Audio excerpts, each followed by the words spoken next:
Single leg X, Ashi Garami. We can use it for a sweep, but we can also use it for a footlock. We already looked on the previous technique why we would look at each.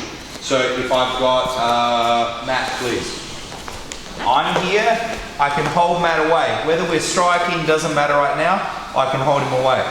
I kick through and I come around for my Ashi Garami. He can try to strike me. No, you can't. Okay? So now that I'm here, what I want to make sure is I've got a really good bite, which means I want my thumb coming up towards my jaw. I want the sharp part here, the head of my radius bone here, right into his Achilles, okay? So I'm gonna be here, and it comes right around. He needs to feel the pressure now, okay?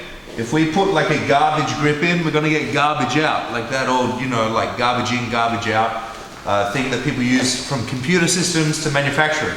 So we're gonna put quality in to get quality out. So I'm gonna really headlock him hard here. And now I do everything the same way. Okay, so from here, I can grab if I want, I put him down. And now, maybe instead of coming up, he's up trying to push me down. He doesn't want me passing. Look, he's trying to get back up. Which means, look, he has to use his hands.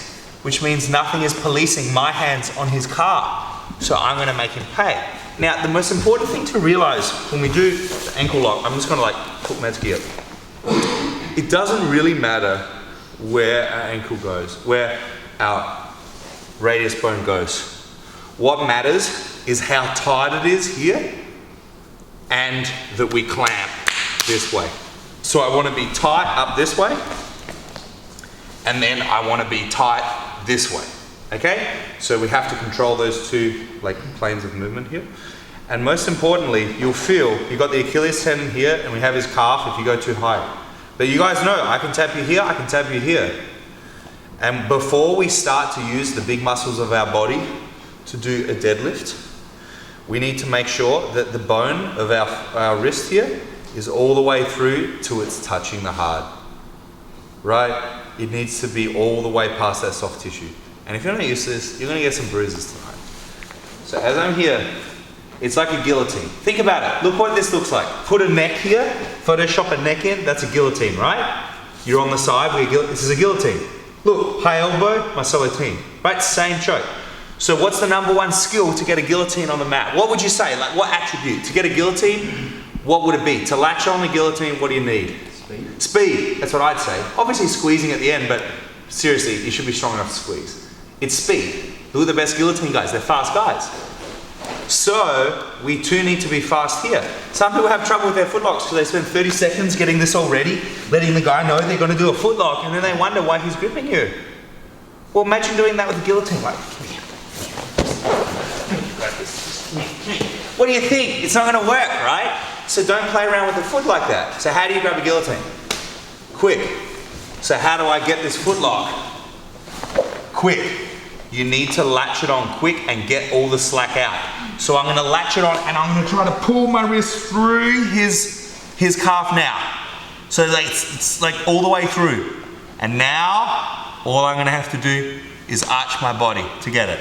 But if I just wrap it loose and I arch, I'll get a tap, but all the way at the end. I want to pull this up, so he's like, ah. So then when I start arching, I got it. So then I've got all of that to fix it when he's grabbing my sleeve or something. So he's here. So I can, if I have to arch back, I might not get it. But if I can pull that tight, see you freaking out, and then I can get him right here. You can hold my collar, it doesn't matter. Okay? So get the cut. I'm telling you guys, that is the difference. Get the cut. Okay? And then just make sure you're squeezing, put your weight through it, and then you got him. Okay? Of course, if I was trying to go for this and he was pulling me, so he pulls me too hard, well then that's fine. I'll come right up and pass. I probably do that 2 dozen times a week. Okay? So it works. And if you want to push me and stop the pass, I'll take the foot. So be careful when you go to get up and switch to a different move to the pass. Don't let the foot go just yet. Make sure you hold the foot, because in case you go, oh, this passing isn't working, go back to the foot. You don't need to go just for one and switch off. You can play with both. So let's have a look at this. He's here. I put him in Ashi Garami. here. Okay, I get a really strong bite. So now when I push him down, boom, he's gonna go right here. If he didn't tap, then I can, like this. Okay, good posture. Chin up, like look where you're going, like you're doing a backflip. Okay, up, don't go like this. This is like really weak and not much motion, look. But when I look up, I can go much further. Okay, so this is, let's do the ankle lock. All right, this is legal at all levels in jiu-jitsu. Okay, as long as you're not a kid, you can ankle lock. Okay, so make sure you know it, because if you know it, you'll be inoculated against it, as John Will would say. So, do you hate ankle locks or love them? There are only two types of people in the jiu-jitsu world. And the people who hate them just don't know enough about them to love them yet. But if you love them and you know them, you don't fear it. Same goes with footlocks. So you're going to be the one fearing or the one feared for having them?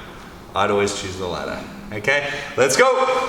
Thanks for watching the video, guys. For more videos, click here. To subscribe to this channel to get all of our awesome videos, click here. And if you'd like to have our hour-long series for free on footlocks and how to defend footlocks and leg attacks of all kinds, please click here.